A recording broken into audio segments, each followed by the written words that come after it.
안녕하세요. 책 쓰는 직장인 서영관입니다. 자, 오늘은 실행력에 대해서 한번 이야기를 해볼까 합니다.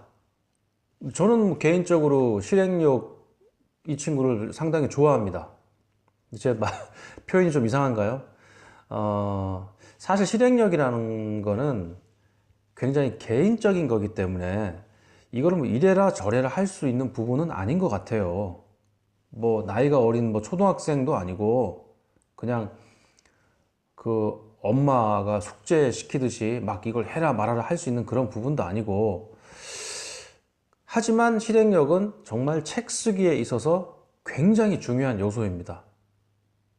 그냥 우리가 뭐 목차를 짜고 본문을 집필하고 이게 중요한 게 아니고요. 내가 밀어붙일 수 있는 힘, 정말 우직하게 앉아서 굳건하게 집필할 수 있고 생각할 수 있고 자료를 수집할 수 있고 할 수 있는 그런 힘들, 그런 실행력, 이건 굉장히 중요합니다. 그 사람이 가진 개인의 어떠한 그런 가치, 뭐 그런 것과도 직결이 된다고 볼 수가 있죠. 제가 앞서 말씀드린 나의 무엇이 책이 되는가, 즉 컨텐츠에 대한 부분은 쌓여가는 맛이 없어요. 우리가 어떤 주제로 책을 쓸까? 이걸 생각하기 위해서 뭐 나의 어떤 뭐 초등학교, 중학교, 고등학교, 대학, 뭐 군대, 직장 생활, 결혼 생활 이런 것까지 쫙 자기의 인생을 나열하고 생각을 해봅니다. 또 그것도 안 되면 뭐 나의 어떤 동호회 활동, 내가 잘하는 취미, 어떤 나의 인간 관계, 아니면은 유년 시절에 겪었던 나의 어떤 특이한 경험, 뭐 이런 것들을 또 쫙 생각을 해봅니다. 그런데 시간이 흐르면 다시금 제로 베이스가 돼요. 남는 게 없어요. 또다시 고민하고 또다시 생각을 해야 됩니다. 그런데 이 실행력이라는 거는 뭐죠? 내가 하는 만큼 쌓이고 남아있게 돼요. 즉, 물리적으로 무언가가 남아있는 거죠. 자, 사람이 무언가를 할 때 그 사람을 가장 미치게 하는 게 뭔지 아세요? 제가 생각하기로는 그건 바로 성과입니다. 성과. 자, 어떤 사람이 새벽부터 일어나서 영어학원을 다닙니다. 참 새벽에 일어나기 힘들죠. 직장 생활하고 피곤한데. 하지만 이 사람은 비가 오나 눈이 오나 영어학원을 열심히 다닙니다. 한 6개월 정도 다녀요. 그런데 본인이 정말 영어를 참 잘하는지 실력이 많이 늘었는지 어떤지 잘 몰라요. 근데 어느 날 길을 딱 가는데 외국인이 뭐 이렇게 물어봅니다. 옛날 같았으면 좀 이렇게 위축이 되고 겁났을 텐데, 이 사람이 하는 얘기가 막 들려요. 그리고 친절하게 잘 설명해주고 이야기를 해줍니다. 그 외국인이 싹 웃으면서 땡큐 하면서 갑니다. 그럼 뭘 느끼죠? 와, 내가 영어학원을 허투루 다닌 게 아니구나. 그 사람은 그 순간 바로 성과를 맛보는 거예요. 그러면 그 사람이 새벽에 일어나는 게 힘들까요? 아주 눈이 번쩍번쩍 떠질 겁니다. 빨리 막 학원 가고 싶을 거예요. 자, 어떤 여성분이 새해가 탁 돼가지고 다이어트 결심을 하고 열심히 다이어트를 했습니다.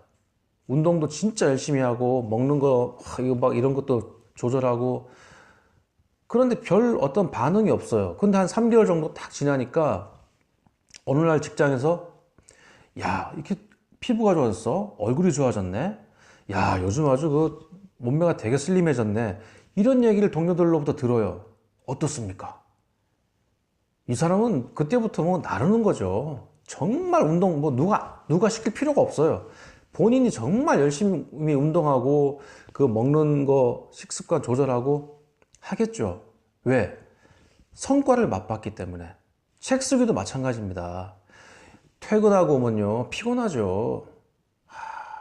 힘들죠. 그냥 누워서 쉬고 싶죠. 그냥 TV 보고 싶죠. 그냥 노트북 그냥 1시간 정도 끄적끄적 하다가 내일부터 써야지. 또 다음날 되면 좀 끄적끄적 하다가 내일부터 써야지. 이렇게 하는 사람이 있는 반면에 어떤 사람은, 그래, 내가 책 한 권 쓰기로 했으니까 한번 밀어붙여 보자. 정말 피곤하긴 하지만 해보자. 열심히 씁니다. 퇴근하고 3시간, 4시간 정도 막 이렇게 막 씁니다. 결론은요, 한 달 정도 지나면 격차가 확 차이가 나요. 이게 바로 실행력입니다. 실행력은요, 이렇게 물리적으로 쌓여가는 게 보입니다. 내가 노트북을 열 때마다, 야, 오늘은 15페이지까지 썼네? 한 일주일 뒤에 또 열어보면, 아, 50페이지까지 썼네? 그러다가 한 세 자릿수가 되죠. 100페이지가 넘어갑니다. 우리가 왜 마라톤 하는 사람이 그 러너스 하이를 느낄 때가 있잖아요. 힘들다가 어느 정도의 시점이 딱 다다르면 이제 그때부터는 편안하게 달려가는 시점. 책 쓰기도 바로 그런 걸 느낄 때가 있어요. 정말 거기에 몰입하고 푹 빠져서 쓰다 보면 힘들고 어렵다가도 마치 무엇인가 마취가 된 것처럼 그냥 쫙 쓰고 나갈 때가 있어요. 바로 실행력이 빛을 발할 때죠. 이런 실행력이 필요합니다. 자, 그러면 이런 실행력을 갖추기 위해서는 어떻게 해야 될까요? 이거는 말할 필요가 없죠. 자기 생활, 자기가 그동안 살아왔던 어떠한 삶의 형태, 이거를 좀 많이 바꿔야 돼요. 그리고 단속을 해야 돼요. 희생을 해야 돼요. 자, 내가 했던 그런 그 모임들, 그거 좀 많이 줄여야겠죠. 그리고 쓸데없는 술자리, 그거 다 줄여야 되겠죠. 뭐 매번 있는 회식, 그거 어떻게 좀 빠져야겠죠. 의외로요, 우리가 주변을 돌아보면 허투루 보낸 시간이 굉장히 많아요. 그리고 쓸데없는 모임도 굉장히 많아요. 그거 정리한다고 해서 내가 뭐 인생이 어떻게 되는 거 아닙니다. 아, 그리고 주말이면은 내가 했던 어떤 뭐 등산도 다니고 좀 낚시도 가고 뭐 동호회 활동 뭐 야구도 하고 어떤 뭐 골프도 치러 다니고 이런 거 잠시라도 좀 접어야겠죠. 주말엔 도서관 가야죠. 자료 수집하러. 아니면은 법문지필 들어갔으면 책을 써야겠죠. 내가 그동안 좀 이렇게 편안하게 봐왔던 프로야구 중계, 내가 그동안 이렇게 잘 봐왔던 다큐멘터리라든가 뭐 이런 거 예능 프로라든가 그거 다 접어야겠죠. 그리고 뭡니까? 오직 책 쓰기에 몰입을 해야 됩니다. 그게 바로 실행력이에요. 그래야 한 권의 책이 나오는 겁니다. 저는 이제 오후에 출근하거든요. 오후에 출근을 하기 때문에 그 대신 퇴근이 늦어요. 퇴근하고 집에 오면 이제 10시 정도 되는데 그러고 나서 집에 와서 씻고 대충 간단하게 뭐 과일 정도 먹으면 한 11시부터 글을 썼습니다. 그럼 몇 시까지 글을 쓰느냐? 몇 시까지 한 건 없어요. 그냥 써질 때까지 쓰는 거예요. 아, 도저히 진짜 피곤해서 못 쓰겠다. 그때까지 쓰는 거예요. 그리고 자요. 그리고 아침에 일어나면 이제 그때부터 또 쓰는 거죠. 그때는 좀 아침에는 좀 부산해요. 왜냐하면 이제 아이들도 학교를 가고 이제 아내도 이제 출근을 해야 되고 그런 시간이 있기 때문에 좀 부산합니다. 집중해서 글을 쓸 수 있는 여건이 잘 안 돼요. 그러면 오전에는 뭘 했냐면은 오늘 저녁 때 쓸 글, 오늘 내가 집필할 그런 부분에 대해서 자료를 다시 한번 확인한다거나 그 주제에 대한 어떤 정리를 새롭게 한번 해본다거나 그런 작업들을 했고요. 그리고 필요하면 가능하면 운동을 했어요. 여러분, 이거 뭐 운동 이렇게 생각하시면 안 됩니다. 제가 처음에 이 책을 쓴다고 할 때 몇몇 사람들한테 선배들한테 들은 얘기인데 그거 책 쓰는 거 중노동이야. 그거 정말 힘들어. 그런 얘기 들었을 때 사실 저는 뭐 그렇게까지 뭐 이렇게 생각했거든요. 근데요, 책 쓰는 거는 정말 체력이 뒷받침이 되어야 됩니다. 그거 정말 중노동이에요. 제가 맨 처음에 말씀을 드렸죠. 인트로 영상인가 아마 거기서 말씀드렸는데 육체노동 플러스 정신노동 책 한 권 바로 이런 공식이 나오더라고요. 그러니까 여러분들 시간이 남을 때요 틈틈이 운동을 하셔야 돼요. 하루에 1시간씩 걷는다거나 아니면 가볍게 등산을 한다거나 땀이 좀 날 정도로 계속 너무 책 쓰기에만 몰입하기보다는 그런 어떤 생활의 패턴은 분명히 유지해 주셔야 됩니다. 하여튼 저는 그런 식으로 실행을 했어요. 정말 간절하게. 정말 지치고 힘들더라도 그냥 밀어붙였어요. 그리고 직장인들이 책을 쓴다거나 자료를 수집한다거나 할 수 있는 가장 황금의 시간이 언제인 줄 아세요? 그건 바로 주말이에요. 우리가 회사에 출근을 하지 않는 시간.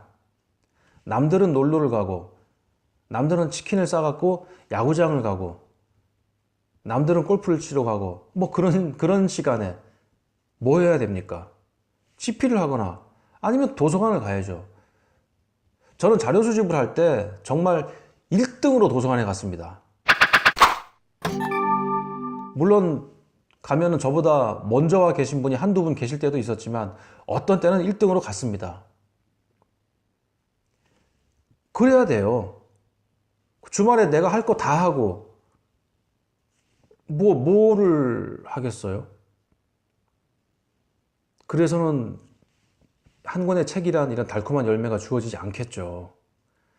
자, 여러분, 제가 앞에 영상에서부터 계속 정신적인 부분을 말씀을 드렸어요. 첫 번째는 왜 나는 책을 쓰는가? 책 쓰는 거에 대한 확실한 어떤 목적과 이유. 그리고 두 번째는 나의 무엇이 책이 되는가? 컨텐츠에 대한 부분. 그리고 세 번째, 오늘 말씀드리는 거는 실행력.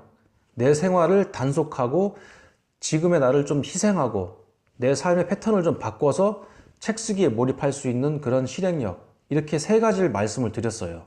자, 이제 정신교육은 끝났습니다. 여러분들이 왜 책을 쓰는지, 그리고 내가 어떤 주제로 책을 써야 하는지, 그리고 내가 밀어붙일 수 있는 정말 굳건한 힘이 있는지 여러분들 스스로가 체크를 하셔야 돼요. 다음 시간부터는요, 기술 들어갑니다. 목차를 쓴다거나 아니면 본문을 집필한다거나 뭐 출간 기획서를 쓴다거나 쭉 가서 뭐 투고를 하고 그리고 출간 계약을 하고 거기까지 계속 기술적인 이야기를 할 겁니다. 자, 오늘 이렇게 3장을 마지막으로 정신교육은 마무리가 됐습니다. 여러분 어떠세요? 내 이름으로 된 책 한 권 이제 슬슬 시동 걸고 준비하셔야죠. 책을 쓸 수 있는 가장 빠른 방법. 책 쓰는 직장인 서영관입니다. 감사합니다.